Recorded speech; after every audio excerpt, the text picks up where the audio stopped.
empezar un poco con Yom Ha'atzmaut. Parece mentira, pero uno tiene que explicar cómo debemos relacionarnos con Yom Ha'atzmaut. ¿Por qué digo parece mentira? Porque parece mentira. El Kadosh Baruj Hu te da un regalo tan grande, tan importante, tan bueno, y hay que explicar por qué. Es como raro.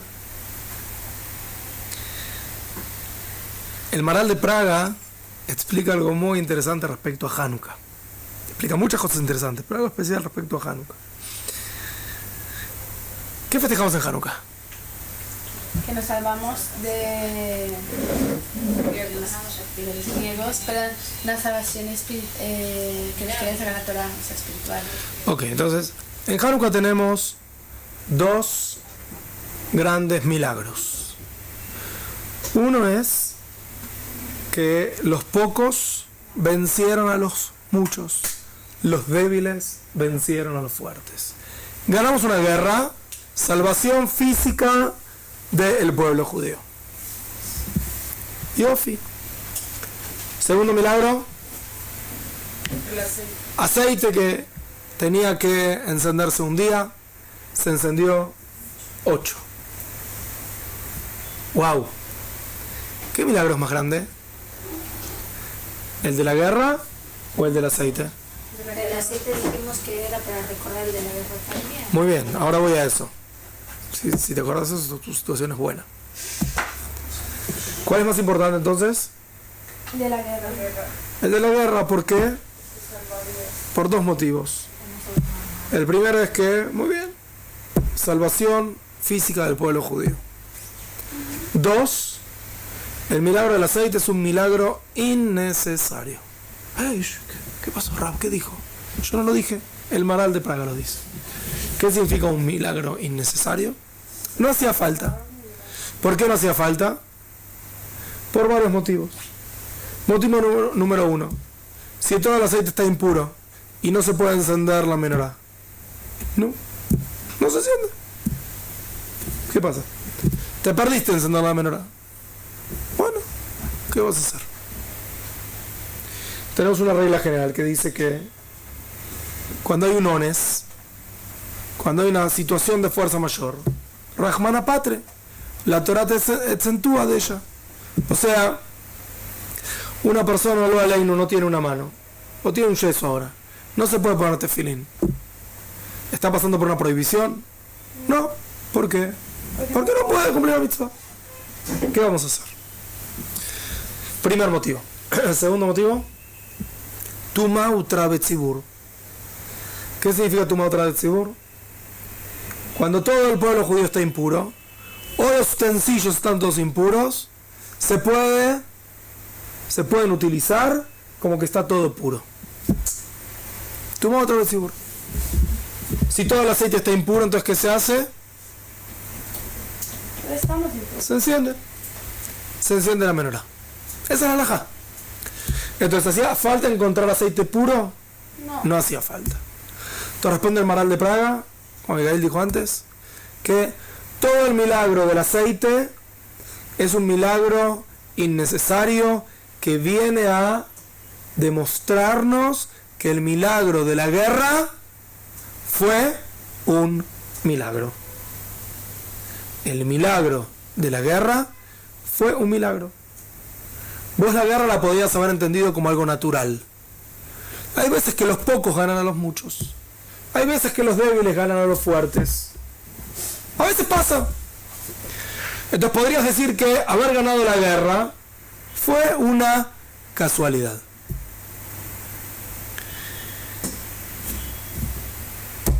Llegamos ahora a Yom Ha'atzmaut. ¿Cómo ves al Estado de Israel? ¿Lo ves como un milagro? ¿Lo ves como una casualidad? ¿Cómo lo ves? No tenemos aceite hoy en día, eso está claro.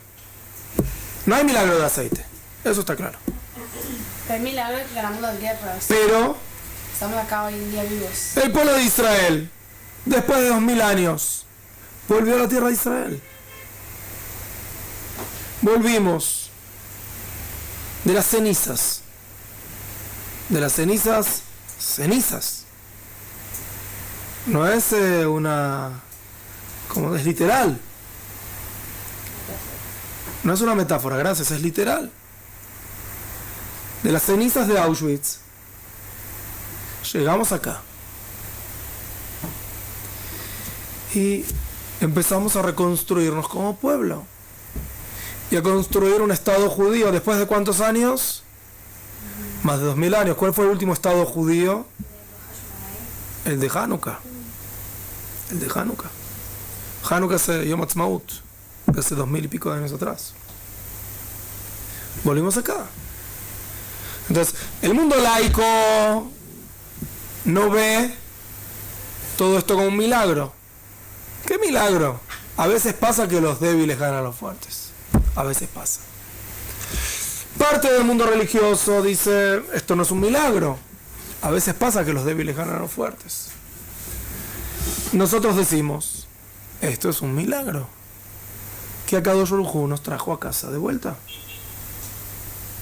Es un milagro. Esto es la concreción de las profecías de los profetas. Es el retorno del pueblo judío a la tierra de Israel. No una persona, no 10 personas, no 100, no una comunidad, no 1000, no 2000, no 3000, no 50.000, 6 millones. No un año, no 2, no 3, 70. Con un desarrollo impresionante en todos los campos. En todos los campos de la existencia. Obviamente que a nosotros el que más nos importa es el espiritual. Pero no solamente el espiritual. También el material físico.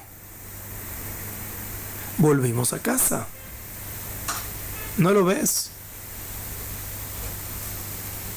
Si así David Amelech. ¿No ves? ¿No ves el milagro? ¿No ves lo que estamos viviendo? Pero lamentablemente hay que explicar. Porque hay parte del público religioso que no lo ve como un milagro. No es Dios el que está manejando la historia. Sino que pasó por casualidad. De repente esto pasó por casualidad. El mundo laico no lo ve como un milagro. ¿Por qué lo van a ver como un milagro? De repente esto pasó de casualidad. No. Baruch Hashem, volvimos a casa. Así es como lo vemos. Este libro es un libro muy interesante. Se llama El Estado Judío a la luz de las fuentes. Lo escribió el rabino Jacob Moshe Bergman. Fue traducido al español por el editor, es el Rab Shmuel. Que el Rab Bergman es bisnieto del Rab Harlap, uno de los grandes alumnos del Rab Kook. Alumno amigo es lo que se llama. Talmid Haber. Y él estuvo en Shlichut en Brasil. Y la gente empezó a hacerle preguntas respecto al sionismo. ¿Y cómo puede ser que se festeje en Yom Ha'atzmaut? ¿Y cómo puede ser que esto? ¿Y cómo puede ser que lo otro? ¿Y si la bandera de Israel tiene un sentido de santidad o no tiene sentido de santidad? Y todo tipo de preguntas muy interesantes. Y entonces trae con una pregunta muy a nuestros días. ¿Cómo puede una persona regocijarse y decir alel completo por el establecimiento del Estado de Israel, siendo el nivel espiritual del país tan bajo? O sea, uno mira alrededor y dice, bueno, Baruch Hashem, ustedes están en Mahonorán, en Yerushalayim, cerca de Kiryat Moshe, pero no todo el Estado de Israel es así. Y hay cosas que pasan acá que están lejos de ser lo que nos gustaría que sean. Y entonces, ¿cómo podemos alegrarnos tanto y decir alel y que todo tan lindo cuando vemos que la situación es baja? Primera pregunta. Segunda pregunta. ¿Puede uno festejar cuando miles de niños no saben pronunciar el Shema Israel? Pregunta. Sabemos que Si bien el mundo de las yeshivot creció en forma increíble, es un sueño lo que estamos viviendo. Junto con eso tenemos una gran parte del pueblo que no sabe nada. Entonces, ¿cómo puedes alegrarte? Esas son básicamente las preguntas. Ahora vamos a empezar a responder, voy a leer. Lo bueno y lo malo. Es cierto que la situación espiritual del pueblo de Israel en nuestra generación es sumamente dolorosa. También aquí en Israel la situación dista mucho del ideal y un judío creyente no puede sino entristecerse al ver miles de sus hermanos perdidos.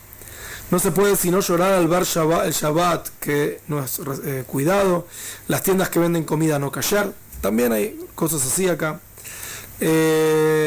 falta de recato, etcétera. Falta de recato, lamentablemente, no solamente en el mundo laico, también en el religioso, también hay que decirlo. Todo esto nos obliga a tratar de influir y acercarnos lo más posible a nuestros hermanos, rezar diariamente y pedir: devuélvenos a tu Torah y acércanos a tus preceptos y haznos retornar completamente a ti. ¿Sí? Nuestra tefila, Ashiveinu, ¿sí? Queremos volver en forma completa. Empero, más allá de las justificadas críticas y lamentos, muchos fenómenos positivos están teniendo lugar en Israel de hoy. Podemos analizarlos en 4 planos diferentes: las comunidades religiosas en Israel, el público religioso en el exterior, el público no observante en Israel y el público no observante en el exterior. Entonces, si nosotros hacemos una comparación muy rápida, tengo 5 minutos. Entonces, primera cosa que vamos a ver, que el público religioso en Israel crece cada día más, su influencia es cada vez mayor, e Israel es el centro de Torah del mundo todo. De todas las comunidades del mundo, mandan a la gente que quiere estudiar Torah de verdad. ¿Dónde? Justamente a la tierra de Israel. ¿Por qué? Porque acá están los mejores yeshivot. Porque acá están los sabios más grandes. Hay algunos sabios en Estados Unidos muy grandes, y quizás en alguna otra parte. Pero los grandes sabios del pueblo judío hoy en día se encuentran en Israel. Los mayores centros de Torah del mundo hoy en día se encuentran en la tierra de Israel. De nada, en 70 años, esto se convirtió en algo increíble. Entonces, si tengo que comparar a nivel religioso, lo que pasa acá sin dudas es mucho mejor que lo que pasa en la diáspora. Mucho mejor. Ahora, si hablo del mundo laico, ¿quién está más asimilado? ¿Una persona laica en Israel o una persona laica fuera de la tierra de Israel? ¿Dónde? ¿En Israel más asimilados que fuera? No sé. Por favor. En la diáspora la persona está mucho más asimilada. En Israel, una persona laica sabe hebreo, sabe que hoy es Shabbat, no sabe quizás qué se hace, pero sabe que es Shabbat, que es distinto al resto de los días. Va al ejército. Está cumpliendo la mitzvah de vivir en la tierra de Israel. En el cartel ve que dice Hanukkah Sameach, en el cartel del autobús. O sea, tiene un contacto con el judaísmo constante. Una persona asimilada en la diáspora, quizás hoy en día ya no sabe ni siquiera que es judía. Y si sabe que es judía, es un mero recuerdo de algo. Una persona asimilada en la diáspora, las posibilidades que tiene de casarse con una persona judía son de un 20%. Y va disminuyendo. En Israel, las posibilidades de casarte con una persona judía, incluso que seas laico, son de un 80, 90. Los números cambian constantemente, o sea, son completamente distintos. En Israel, muchísima de la población laica come kasher y hace kiddush en la noche de Shabbat. Muchísima. O sea, estamos hablando de cosas completamente distintos, niveles en los cuales empezamos completamente distintos. Tenemos que saber que no es culpa del Estado de Israel que la gente esté asimilada. No es culpa del Estado de Israel que la gente no sabe decir Shema Israel. Hay una realidad espiritual en el mundo. Hay una realidad espiritual en el mundo. Si no, fíjate en la diáspora, que es mucho peor. Entonces, al contrario, desde que tenemos Estado de Israel, es que la asimilación es menor, porque el Estado nos cuida, nos da una identidad, nos dice quién somos. Yo sé que soy judío. ¿Qué hago en mi vida particular después? Quizás ya sea otra pregunta. No significa que esté bien, pero ya es otra pregunta. ¿Pero voy a dar mi vida por el pueblo judío? Yo sé que peleo por Jerusalén. Estamos hablando de cosas completamente distintas. Entonces, nosotros agradecemos a Kadosh Baruj Hu por todo lo que hay. Entendemos que falta. Sí, falta. Estamos en una realidad que no es perfecta. Estamos en un estado que no es perfecto. Hay muchísimo para mejorar. Pero junto con todo lo que hay para mejorar, tenemos un montón de motivos por los cuales agradecer. Y entre ellos, el hecho de poder vivir en nuestra tierra, que es una mitzvah de por sí. Punto. Esos son los tantos motivos para festejar. Bezrat Hashem, la semana que viene. To be continued. Que tengan Shabbat Shalom y Shavuot Tov.